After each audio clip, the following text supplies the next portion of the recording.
Alright, so we're going straight to our guy. We got unfinished business. Actually, I feel like I should finish this first. Let's play.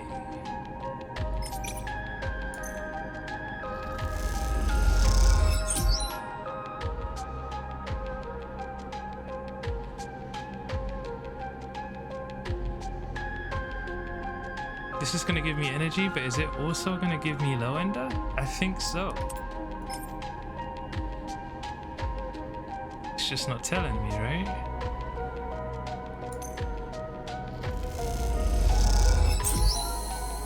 Hey! You refit the long broken fans of a family's air filters. They insist you join them for dinner, and the children are delighted by your presence. New friends, new friends. What's this? Casta, leave me alone for now, man. Derelict unit. Gather materials. This half-built unit looks long forgotten. A project that never made it. With enough scrap, you might be able to seal it up. Scrap power. Before attempting to fix this place up, you'll need to amass enough scrap to make repairs. I need 4 scrap. Look at that.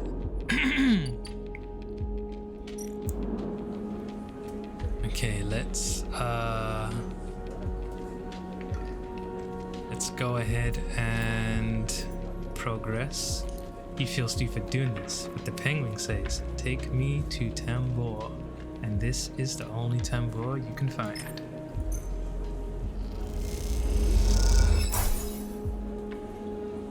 The waitress looks at you with suspicion as you hand over the box. Is this the right place? As you go to leave Tambor tea house, a hand falls on your shoulder. Bang, my man. Sleeper. Thing hisses from behind you. How did you find me? The penguin. Hardin has your hardware. The penguin. Hardin has your hardware. The penguin. Penguin? What are you? He thinks for a second. Oh, do you mean... He mimes throwing gum in his mouth. That wasn't meant for you specifically, but... He cringes. Look, it doesn't matter. Come, let's sit. Feng guides you down a set of stairs to one of the Tambor's lower levels. The tea house is stacked with curved mezzanines. What is that? Like mazes, I guess?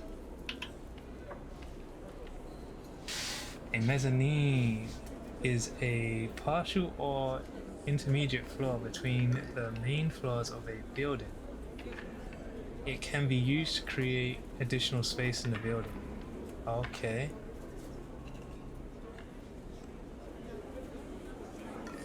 Mezzanine, all connected by a central atrium.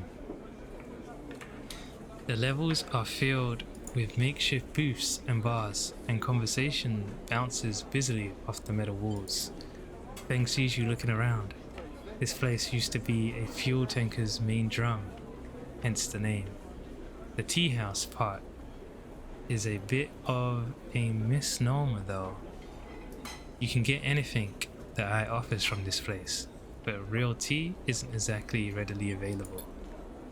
He picks a booth, itself fashioned from some old salvage tank or container, lined with spongy insulation foam, and collapses into it.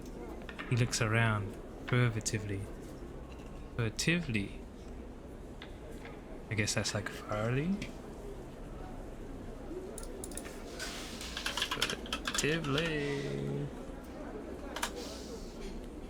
In a way that attempts to avoid or notice attention. I remember that. Yeah. Furtively. Don't suppose you've seen any havenish types. They don't usually come out this far. Dang, what's going on? Well, I'm suspended. That's the first thing. And the second thing is I'm pretty sure Hardin wants to drop me off the rim of the eye. He grins. Doesn't bother me though. It shows we hit a nerve back there. He picks a scrappy hand-scrolled menu from the table and tosses it over. What are you drinking? Look at the menu. Thing is right.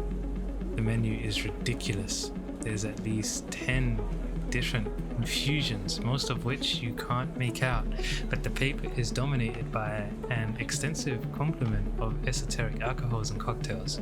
Black tea is listed, without a price, as a seasonal specialty. So you ran into Hardin. Was he pissed? Feng doesn't wait for an answer. That snake is so self-righteous he might actually believe that Erling would approve of his meritocratic bullshit. He taps on the table. If Havenage was like it should be, like it was founded to be, they would have shouted him down at any council meeting he dared to mention true citizens. He sighs, but I guess his kind run the place now.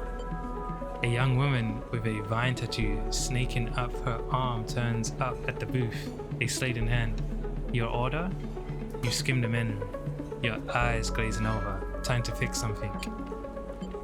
Kelp infusion! She nods and notes it. And you? She begins looking to Feng. But when she sees him, she suddenly stops. What the? Feng shrinks a little. You are supposed to be working. This is your shift. He grins sheepishly. Stay out of it. Look, Jenna, let's just say this is my break. My friend here has been through a lot. Jenna looks between the two of you. Cough. Jenna gives you a look like hard vacuum. 2 minutes, says Jenna, pointing at Feng. And only because I don't want to get dragged into whatever this is. She gestures at the table and walks off. What? Feng stretches out in the booth. You know how it is. We all have to eat. Plus, he leans in. This is the best place around here to find a person you might be looking for. Who? Remember that web of connections that Hardin pinged the moment we confronted him? Those are his collaborators, and if we want to understand what a Solheim executive might be getting up to on the eye, those are the people we have to find. Feng is almost whispering now. There's a couple of them, I suspect, are in the low end. And well, almost everyone in the low end comes through this place at one time or another. He brings a modified slate out onto the table. I've set this up so that when anyone with the network signature I'm looking for comes into close proximity, it'll mark them. Once they are marked, we can break through their access protocols and get at the good stuff inside. We just have to find them first. Hence me moonlighting as a waiter. Suddenly a smile grows across his face. Wait, I have an idea. Oh no. Look, I can't cover enough of the low end on my own. So far I've had no matches in this place. With 2 of us, we can cover more ground. How? Well, Feng has a hangdog look. We need to get you out and about in the low end, in close proximity to as many people and residences as possible. And it turns out my friend Mingi needs some help with deliveries. As in Mingi Express? So you already know him. Perfect. Feng places a tiny receiver on the table. This connects to my slate and runs the same marking protocol if you get near any of our targets. So all you have to do is take some delivery shifts for old Mingi, and soon enough we'll have the place covered. Feng? Don't give me that. You think I like working here? And I thought you could use the tips, he grins. We are in this together, right? Right. Okay then. Feng slips his slate back under his clothes. Just head on up to Mingi Express. Take a delivery shift and we'll see what shakes up. You manage to find anyone and extract any data, bring it down here to me. They have me on double shifts, so I shouldn't be hard to find. Jenna walks past carrying a tray of drinks and sharply catches Feng's eye. I don't think she's bringing your drink. He stands. I think it's time we called this meeting to a close. You grab the receiver from the table and slip it into her pocket. See you soon, sleeper. Stay safe. Cling heads before turning and walking off towards the bar, whistling as he does. Alright. We got a lot of things going on again. Oh man. There's a lot. I'm gonna have to let someone down. I think what I'll do is Mingy express delivery. Let's do this. Things targets.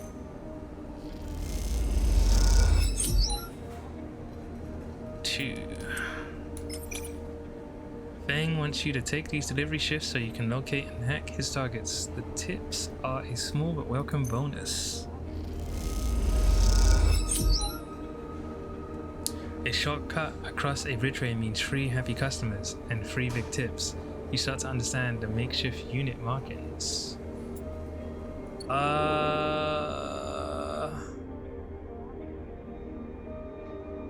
Don't want to use my scrap yet. I forgot what I need it for. I need free scrap for something now. The Batayan.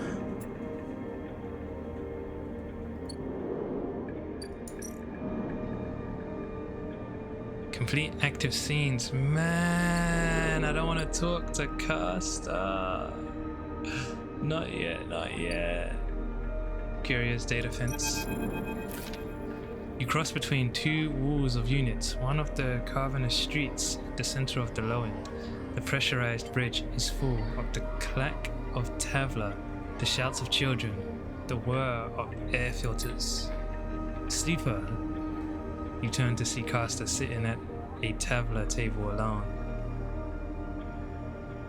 Somehow untouched by the hustle and bustle of the people around, he gestures to the stool on the opposite side of the table. Sit. You sit at the metal stool and he starts setting out the board with counters, or at least the filter caps low-enders typically use in their place. Funny, we should see each other again, he says, looking over his glasses. Night or day? He asks, gesturing at the caps crudely sprayed white and black. Night. He nods. The black counters are already on your side. Let's begin. You take a plastic die, each fitted and worn, and roll to determine who starts. Caster rolls a 6, you a 4. I lead, he smiles and begins to move his first cap precisely along the board. Play passes back and forth between you, and the dice changing hands as the caps spread along the board. As it does, Caster speaks, eyes not leaving the caps. It is good to see you again, Sleeper. I was hoping to catch you before you left.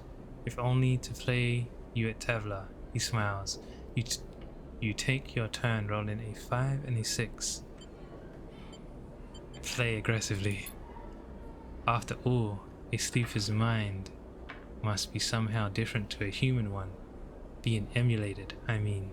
As Caster talks, you target his counters, halting his progress, but exposing your caps as you do. I don't mean to offend you, Caster meets your eye. I merely see that you are by definition different. What has been subtracted in the emulation? What has been added?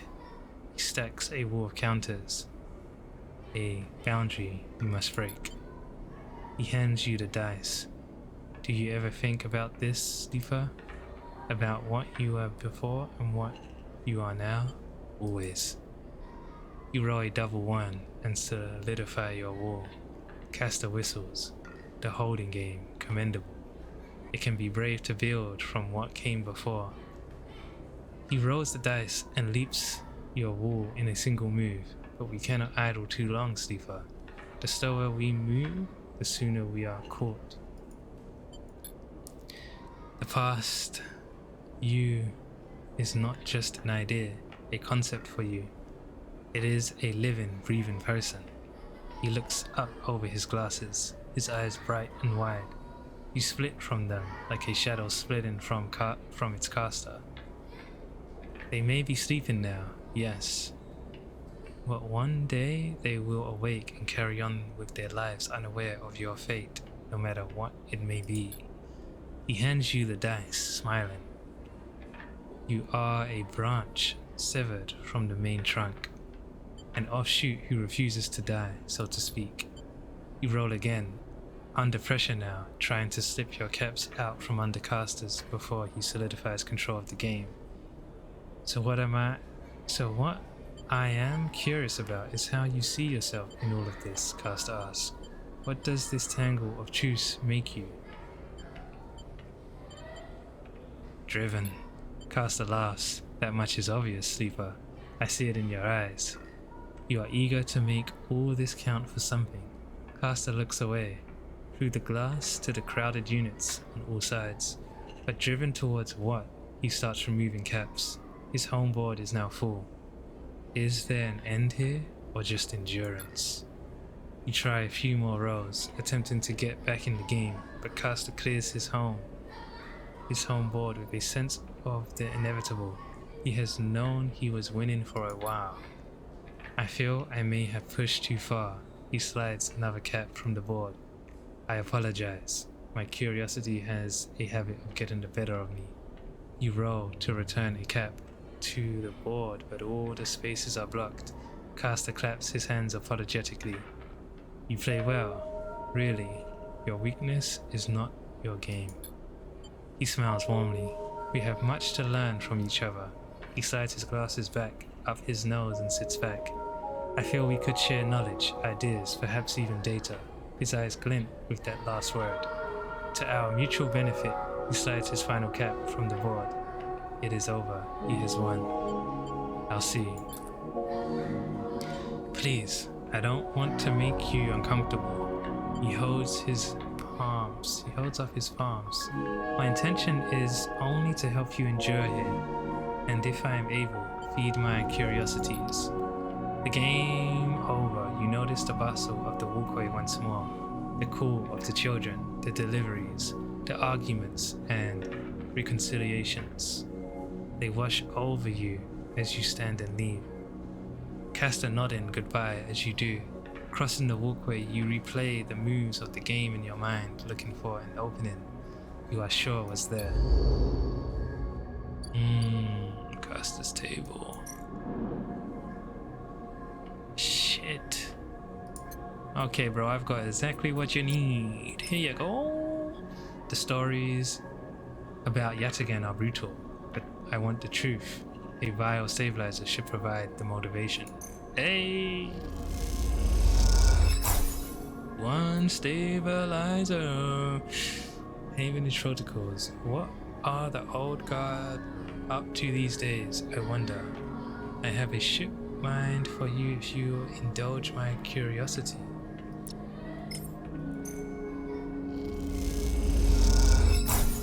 I appreciate what you've presented, but I have nothing more to offer.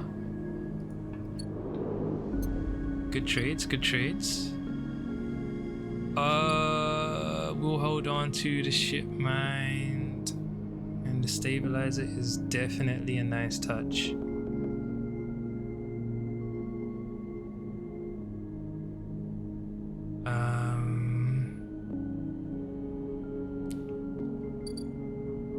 Mingi, right? Mingi can do that one. Let me see how much cycles I have before this game forces me out. 1, 2, 3, 4, 5. Okay.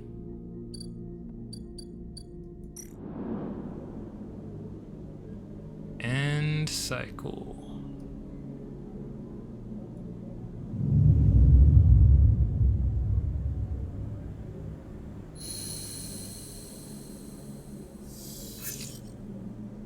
Not bad, not bad, not bad at all. What is this? Bliss.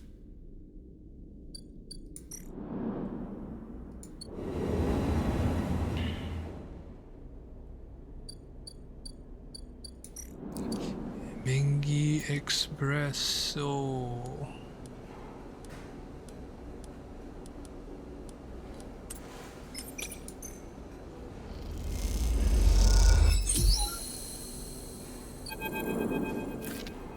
Sleeper, you see Feng coming up the corridor as you step out of Mingi's, the kelp noodle smell still clinging to your clothes.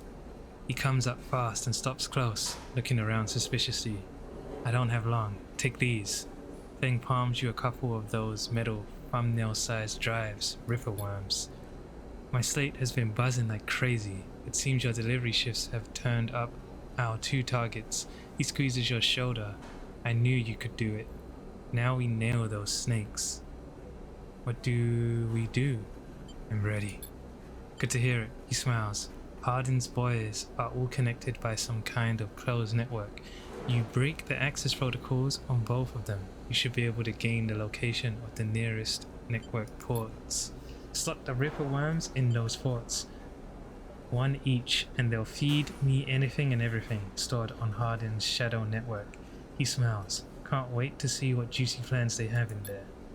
You hear the scuff of boots as a group comes up the corridor, likely on their way to place an order with Mingi. You turn for a second, and when you look back, Feng is already halfway down the corridor in the opposite direction. He raises a hand in farewell and is gone. You run your fingers over the tiny ripper worm drives in your pocket and smile to yourself as you wonder how mad Jenna will be at Feng for this little excursion. Time to slot some worms. The worms are done here, right?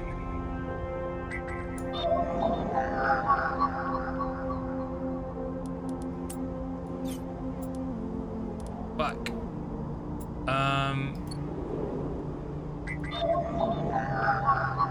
Nice.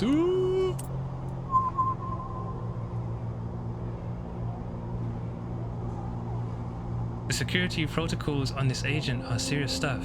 What are Hardin's collaborators up to? Extract data.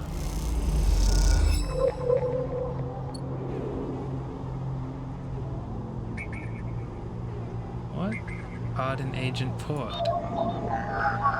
Ripper worm. Slotting the ripper worm means a whole load of data on Hardin's activities for Feng. Start action. The worm begins tearing through the data cache, spinning out a thread to Feng's terminal.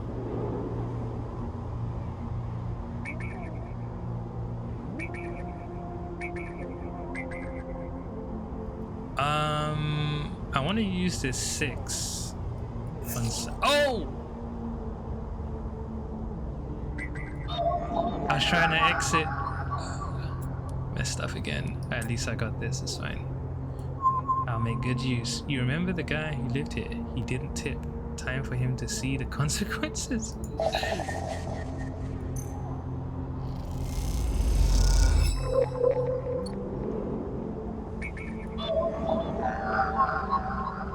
A ripper worm.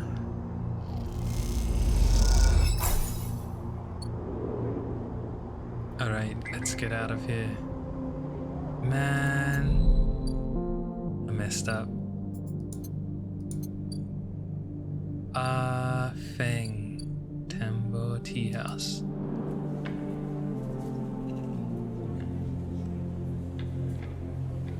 The Tavla room.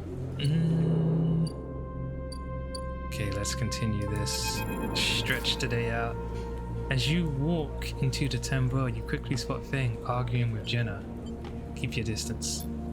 It doesn't look good. Feng seems to be explaining something, but Jenna is having none of it. She points to the door, and Feng walks away, catching your eyes. He turns. Could have done with you getting here a minute or so ago. He glances back at Jenna. Or either way, it looks like I'm fired.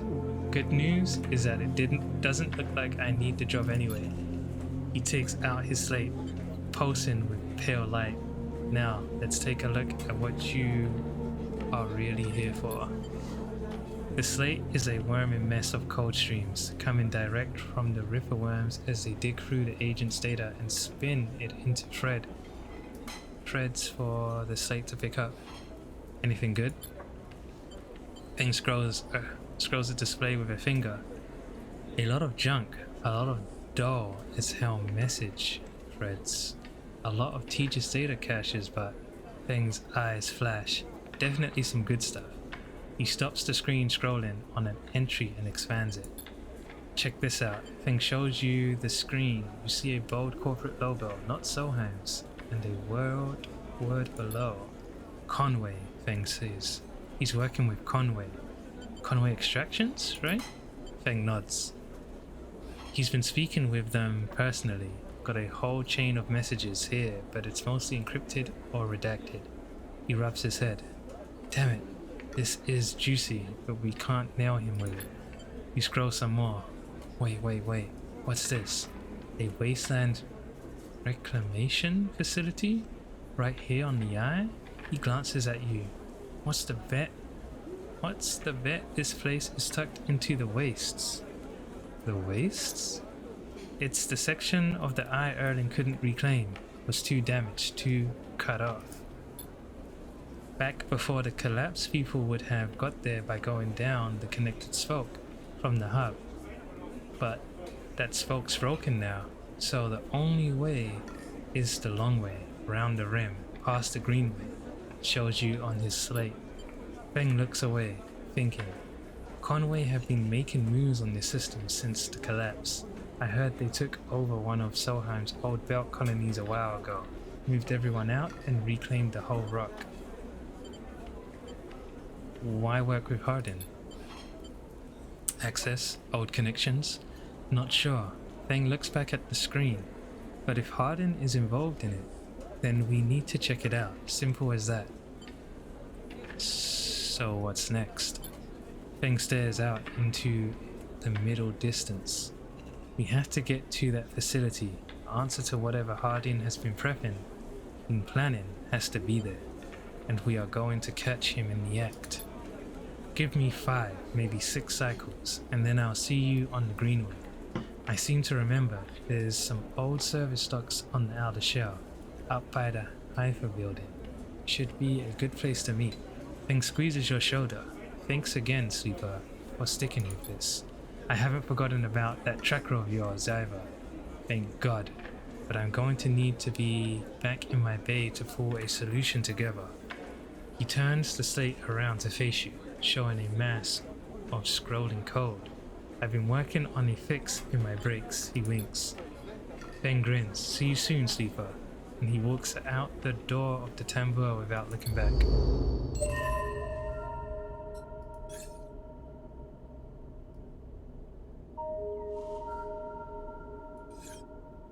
Okay.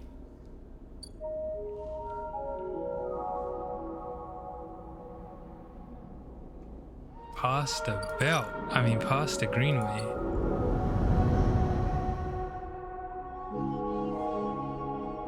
Can't move there yet.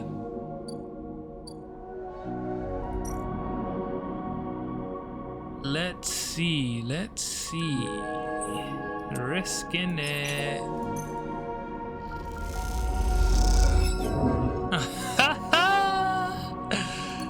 It's so good. I'm going to service dock. Derelict Greenway dock. Waiting for Feng. Why is it that you always have to wait for Feng? When is he going to be the one waiting for you? Gonna pop a pill.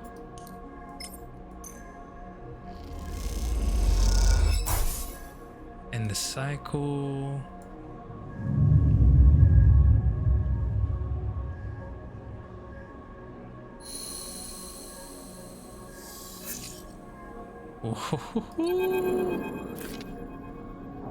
Moritz, Sleeper. Moritz is waiting for you on your way out. How have you been? Surviving. Moritz nods. That's the struggle. He glances around. He runs his hand through his hair. I've been meaning to ask you, Sleeper. What's it like? He pauses, suddenly unsure. I mean, you know, what does it feel like? To be a sleeper? Yeah. He shrugs, if you don't mind. I'm getting used to it. That's good. He pauses. Really good. I wanted to say I have a lot of sympathy for it. Like having to find a place, having to survive, having no future. He looks down. A lot of people around here understand that. Maurice looks away, and you notice him for the first time. Not just as Bliss's assistant, but as someone with their own worries, their own struggles, their own life. You feel bad for not noticing earlier. Maurice looks back at you. Anyway, got a message for you. Bliss sent me down. We scored another contract and she needs your help. That's the message, he pauses. Look, I know last time the payment didn't come through, but you did good work. Bliss knows that.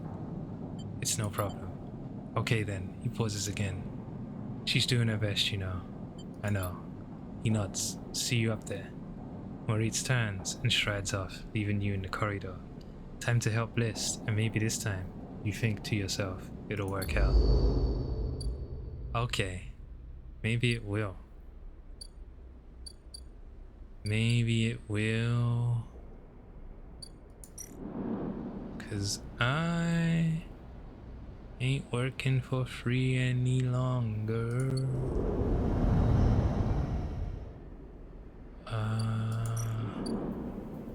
I got some good dice, man. What do I really want to use this on?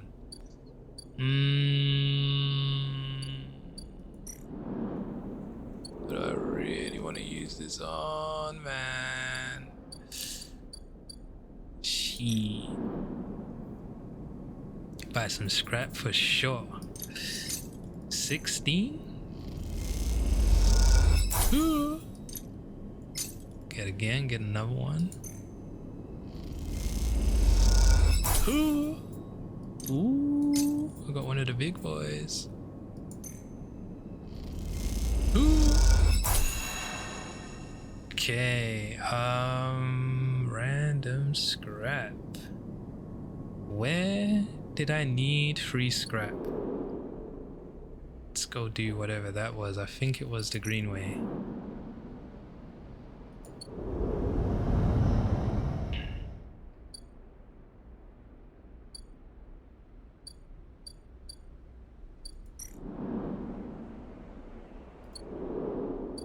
No.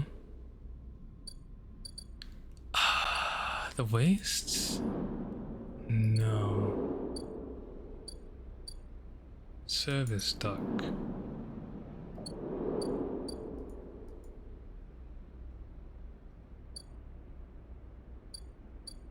It's glitched.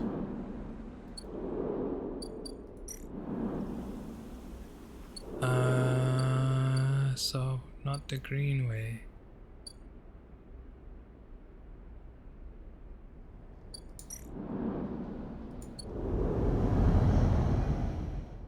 Was it something here? Midland Freight Hub?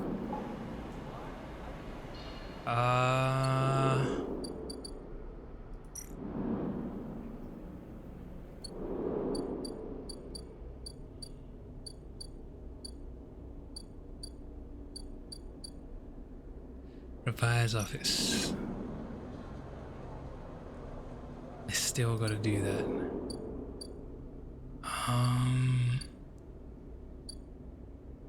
Amber Tea House.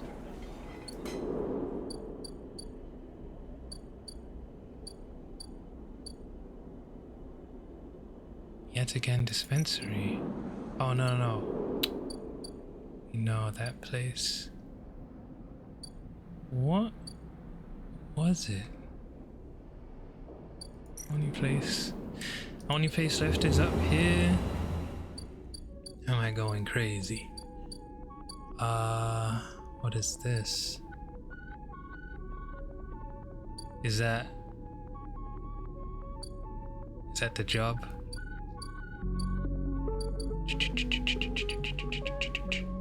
Gimbal Lounge.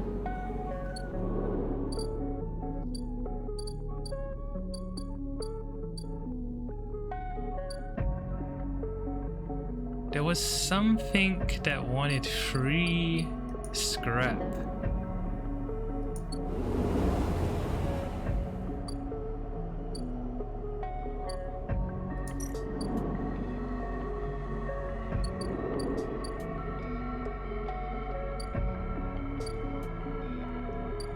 Something that wanted free scrap, I'm sure. Abandoned housing unit.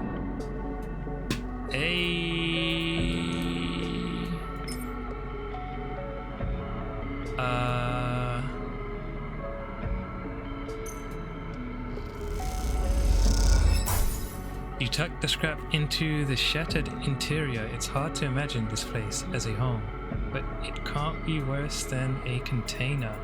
So I'm making somewhere. Oh, I need 4? It's fine.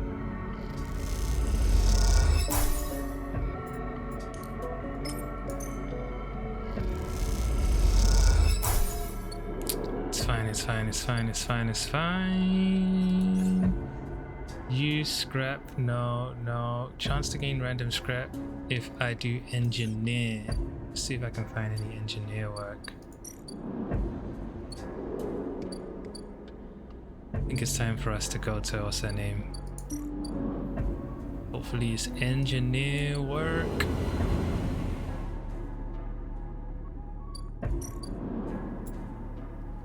Engineer, look at that. What the fuck is this? Okay. Sacrifice section. Vent a section and you have a better chance of saving the remaining crops, but you will lose some in the process. The question is how many? What do you mean I'll lose some in the process?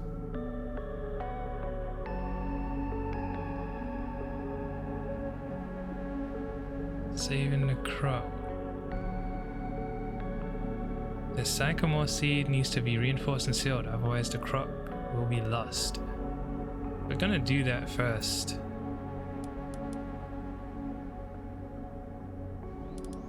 With the 6.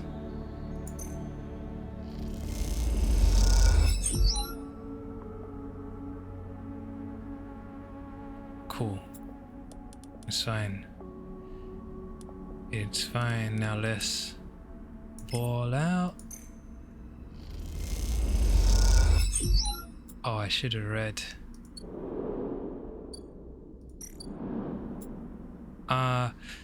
There are no more sections to sacrifice. Well, not unless you want to lose the entire crop. Welding in 0G farm is tricky. Torch, the heat, the sealant, everything can damage the crop you are trying to save.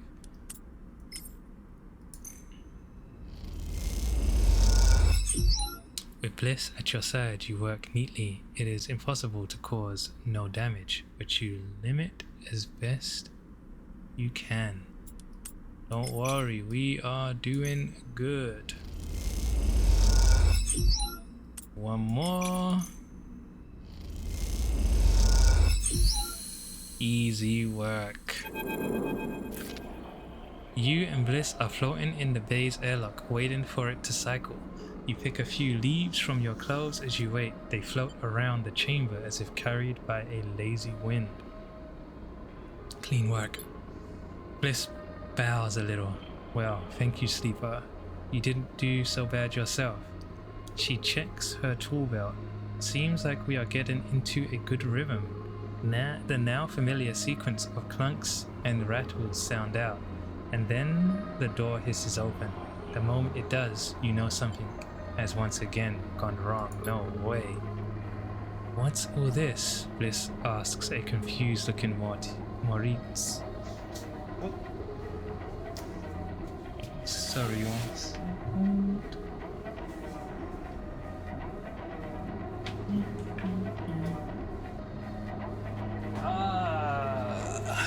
I've lost my phone. I thought I just heard it. What's all this? Bliss asks a confused looking Moritz. Besides him are a set of crates anchored to the bay floor. He has clearly just brought them in through the bay's freight luck. Moritz looks nervously between the two of you before answering. It's payment. He runs a hand along the crate. The sycamore seed crew just brought them over. Sycamore seed, right? He stops, but seeing the look on Bliss's face adds, they weren't very thankful. I bet they were. They were very thankful. I bet they were. She clenches her fist. What the hell is inside? Moritz leans over and struggles with the catches on each side of the top crate. As he does, Bliss turns to you. Don't say it. Bliss stares into space. Don't you dare say it. Say what? You know, she looks back at you. This isn't my fault. Moritz finally gets the catches free and the lid floats off, drifting up into the bay. As it does, a small brown lump floats up with it. Moritz reaches out and catches it as it passes him. Is that a mushroom? Bliss finishes. A damn mushroom. They paid us in mushrooms. Not just mushrooms, he holds out a clump of tightly packed leaves. Produce. Bliss starts laughing. Goddamn, high for commune. Should have known they didn't have a chit to rub between them. She knocks a small brown mushroom across the bay. Stop, Bliss. Moritz grabs her hand. These are good. Fresh. We can sell them. To who, Moritz? Are we running a grocer's now? We need cryo, otherwise this whole bay will be shut down. We can't pay for parts with leafy greens. She waggles them in Moritz's face. I can use them. Bliss raises an eyebrow. What? 4 whole crates? Even you can't be that hungry. You can take a few, but the rest we'll sell. She smiles to herself. Or at least Moritz will sell them, if he is so eager. Moritz closes up the crates and starts moving them.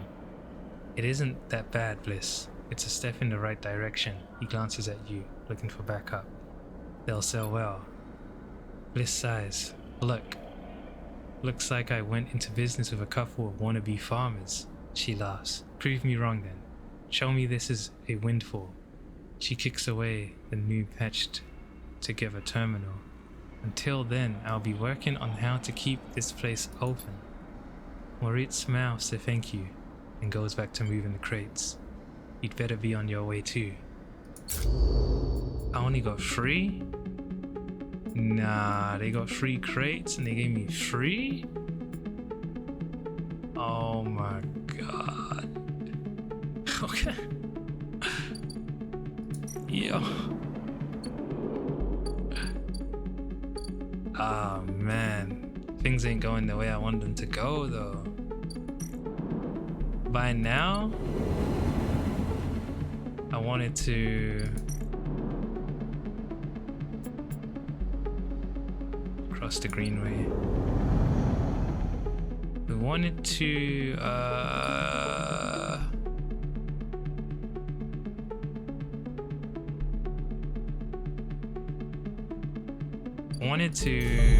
get this thing.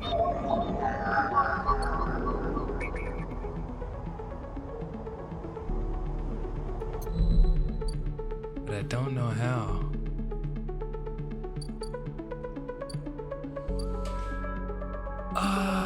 It's this symbol. I wonder.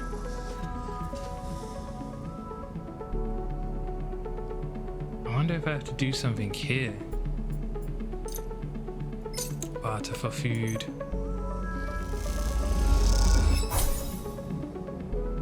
I'm gonna roll two dice in here, hopefully, and see. We'll see. Let's do that quickly. End cycle.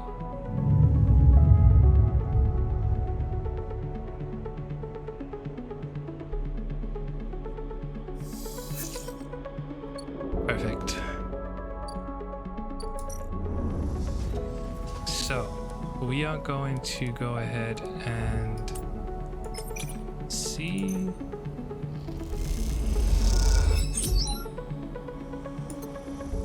Nothing. I don't want to steal the harvest. I know exactly what that's gonna do.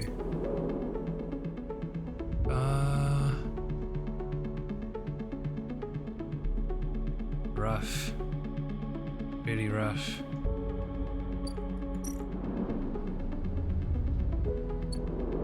I wonder if I should do this.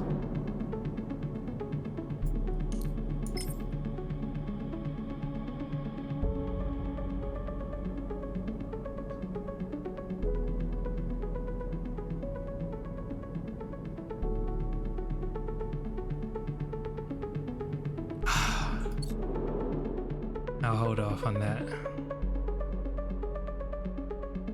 Let me use this 6 on something.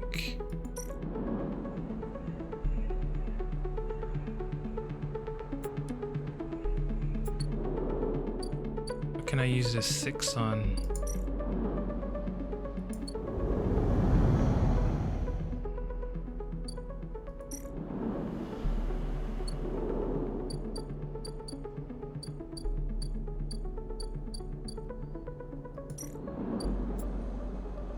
Let's do this.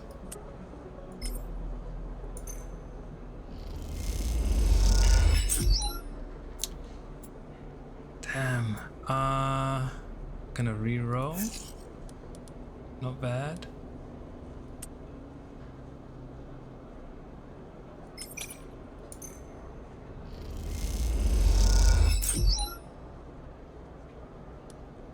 What will I lose? Condition. That's fine.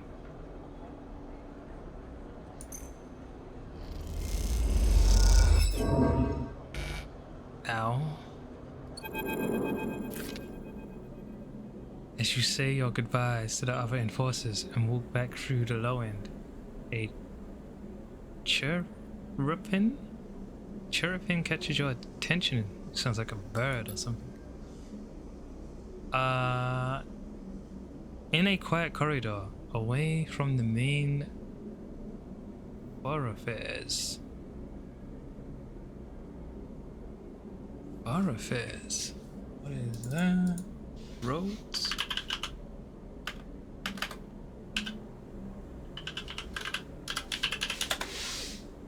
Yeah, road or path forming a route between two places. Someone has stuck a small recorder to the wall with suit sealant tape. Written across the fluorescent tape is one word: sleeper. You peel it away from the wall, and as you do, it triggers some kind of improvised trip switch. Sleeper, Sabine's voice crackles through. I have seen you with the Yet Again members. Are they holding you captive now too? A high whine. I'm sorry if I have dragged you into this. Do not trust them. Something is happening within the gang. Some kind of power struggle. You cover the speaker a little, their voice too loud in the quiet corridor. I will come soon. Thanks to your efforts, I have located most of their properties at the right time. A pause. I will see you soon. Don't give up. Remember our deal. The recording cuts out. You stare at the recorder, processing what you have just heard. Hearing Sabine's voice again opens up something inside of you. An SNOP employee. Do they know that I know? You struggle with a mix of concern and distrust.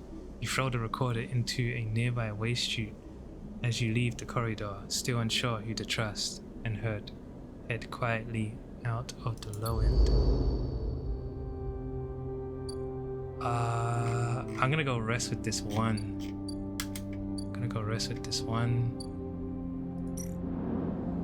Oh wait, did I not make my new home?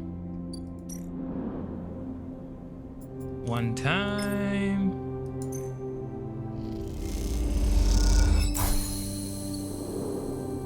Looking good. Seal unit, makeshift apartment. Damn it. Okay, I'm gonna actually use this to rest.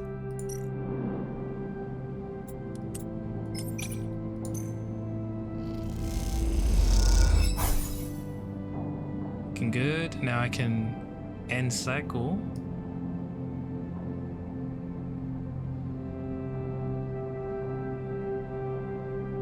Yeah.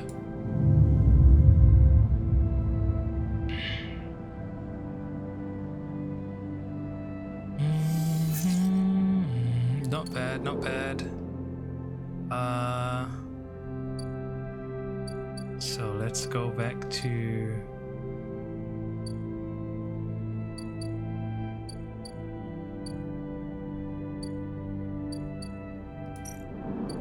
Let's go back to this. And we want to do energy.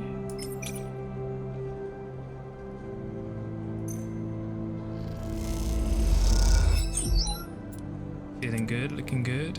Energy again. Now we're gonna do this. Looking good and feeling good. And then re-roll this. What am I gonna do with this one? Could try and get some tips. Risky. Wow. Got money though. Cool. And then we have to see what's going on up here. Please don't make me leave. Oh, it's not ready yet. Cool. We are going to end cycle.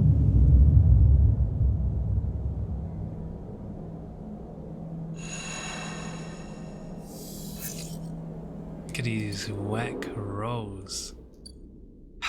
Do I really want to do this though? It's tough. It's rough. Okay. Something should happen so that I don't have to go. Let's continue this.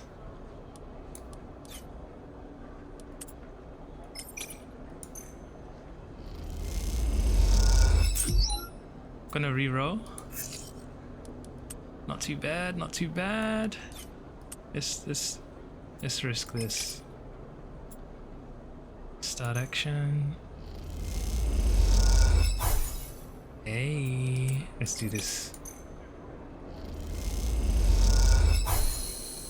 Oh. Okay. Baya. This time you meet inside Rabia's office, although now that you've seen it, office seems like the wrong term. You find her stood in an almost bare, shadowy unit, midway through a sequence of stretchers. There are 2 low stools and a terminal in the corner, but it seems that most of the space is taken up by a heavy punching bag, rubber matting, and a stack of weights. When Rabia turns to greet you, you realize she is missing an arm. Oh. The prosthetic she usually wears set in a cradle near the terminal. A web of colored wires run into it. Updates, she says, noticing you looking where her artificial arm usually is. Nothing to worry yourself with. Sorry, don't be. I am sure you've been on the receiving end of more invasive stares than I ever have. You both settle on the stools, Rabia crossing her legs on top and sitting straight backed. Gia told me you have been doing the rounds, collecting thieves. Is that thieves or types? Thieves!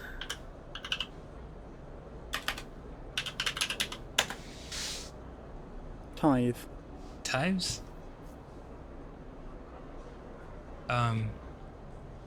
Collecting the tithes, patrolling the ward. She smiles. Some of the enforcers are impressed, and I hear you handled a few difficult circumstances. Nicely done. I wanted to see for myself. She raises an eyebrow. See what for yourself? If the stories are true. I see. Rabia flexes her neck side to side. And the conclusion? Still deciding. Well, Stefa, Rabia says teasingly. Please keep us updated on any progress. She smiles, a thin smile. Joking aside, I know that for you, life on the eye has been a struggle, but I hope we can do something about that from here onwards. Though some of our members may not see it this way, I know you too are a refugee. She looks at you solemnly. That is why you have to come to us. Enough, Rabaya. Sabine's voice cuts through the conversation. I am tired of listening to your affected nobility. They cross the room, Rabaya's baton in their hand, the end lit with sparking electricity. Rabaya looks between the two of you. I suppose this ambush was another cooperation between you two? She looks strangely unfazed. Stay silent. Sabine pauses, thrown off by your silence. Rabaya takes this opportunity to act. She leaps from the stool. He fainting past Sabine, grabs the baton and twists it inwards. She is by far the stronger, and she pushes Sabine to their knees, plunging the crackling end of the baton towards their chest. They freeze there, Sabine struggling to keep the crackling baton from their skin. Stop. Then you support them, Rabaya asks you, her eye not leaving Sabine. Your loyalties are so easily swayed. I thought you were more than Yannick's attack dog, Rabaya. Sabine spits back. Are you not able to think for yourself? Rabaya holds the baton strong, and for a moment you think she is about to hammer it down onto Sabine's chest, but after a painful wait, she throws Sabine down instead, then spins the baton in her hand, fumbling a switch and then shutting it off in a single move. Now what? They both look at you, each still catching their breath, as if they had forgotten about your presence. Rabaya cracks her neck. You are lucky I didn't kill you. I would have had every right, she shouts, the anger, a release of tension more than a threat. Sabine lifts themselves a little, bruised from the fall. They roll onto their side and cough. Rabaya gives them some space, sitting back on the stool. Sabine props themselves up on their elbows and fixes Rabaya with a hard stare. You have something to say? Rabaya taunts. Say it. This is your final opportunity, because after this, she laughs, no coming back. What's the point? Sabine breathes heavily. She refuses to listen to criticism of the great Yatagan project. Rabaya collects herself. Speak. She folds her arms and waits to be convinced.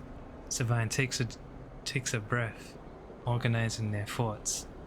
They go to start, pause, then decide on another approach. Eventually, they say it. Yannick is a traitor.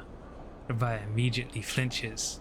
Her eyes go into her prosthetic arm, her muscles clenching. But she rides it out, more eager to prove Sabine wrong than she is to hurt them, at least for now. When I came here from Essen Arp, they glance at you, gauging your reaction. It was Yannick who was one of the first to support me, to look after me. I should have known then, but I was naive and afraid. Sabine turns to you, steeper. They take a breath.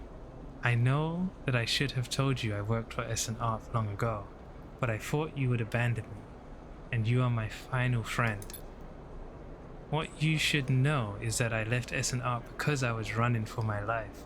I leaked documents on the sleeper program, on the illegal and immoral practices it relied on, to the press. Okay.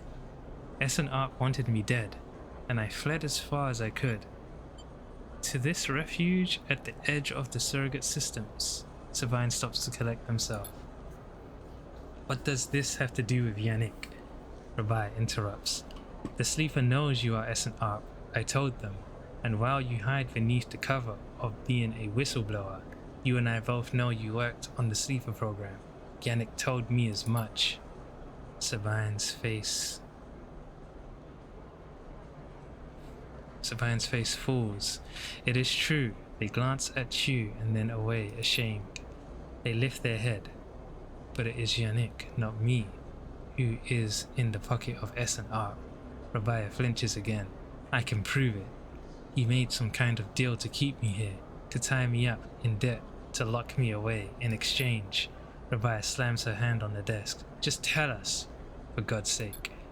In exchange for those, Savine finishes, nodding toward Rabia's prophetic arm in its cradle. He has been using yet against enforcers, using you as test subjects for S&R technology. I have the data to prove it. He has been bringing them in under the guise of stolen shipments and having me fit them, knowing each one is capturing data and sending it back to its makers. Rabia's fixed expression has started to fade. Savine produces a slate. It's all here. Thousands of hours of usage data, failure rates, error dumps. These are untested implants, Rabia. They could short out, fail, cause cascading failures across a person's body. And they have. Savine suddenly looks incredibly tired. I thought the error rate in the units was down to them being stolen or modified. I had tried to fix hundreds of failures in my time here. Not all of them. They stop, unable to continue. Rabia closes her eyes and breathes in. Then she opens them again. She holds out a hand to Savine. Show me, she says. Later, much later, when you leave, Savine is still taking Rabia through the manifests and usage data. Both of them crowded around the terminal as Savine leads Rabia through each layer of Yannick's betrayal. As you leave, Savine catches your eye, and something passes between you. Something like a thank you, or a sorry, or some other expression that communicates both sadness and hope. They about to be friends, so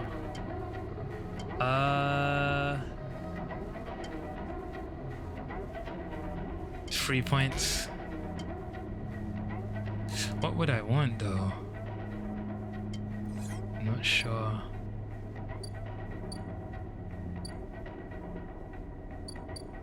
Ooh, things are getting crazy.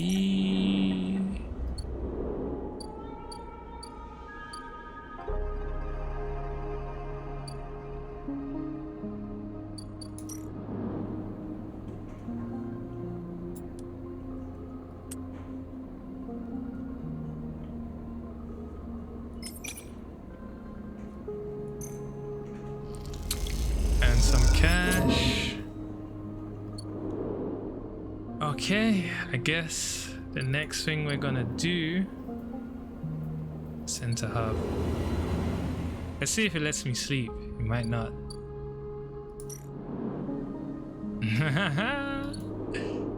We're forced to go here. Lem and Mina. Worker and daughter.